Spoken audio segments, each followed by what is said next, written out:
Welcome to our channel. If you need to close a deceased person's bank accounts, follow these step-by-step instructions to handle estate banking properly. Step 1. Obtain multiple certified copies of the death certificate. Banks require official death certificates to close accounts, so get at least 10 copies for various financial institutions. Step 2. Locate all bank accounts owned by the deceased person. Review mail, statements, tax returns, and email to identify all checking, savings, and other accounts. Step 3. Determine if you have legal authority to handle the accounts.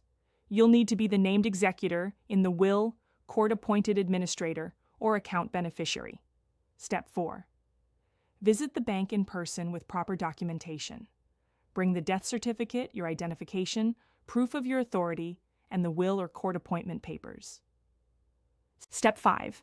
Provide the bank with letters testamentary, or letters of administration. These court documents give you legal authority to manage and distribute the deceased person's assets. Step 6. Ask about payable on death beneficiaries who can claim accounts directly. POD accounts bypass probate and go directly to named beneficiaries with death certificate and identification. Step 7. Keep estate accounts open until all debts and expenses are paid. Don't close accounts prematurely, as you'll need funds to pay final bills, taxes, and distribution to heirs. Step 8. Request cashier's checks or transfers to the estate account for final distribution. Once all obligations are met, distribute remaining funds to heirs according to the will or state law. Don't forget to like this video and subscribe to our channel.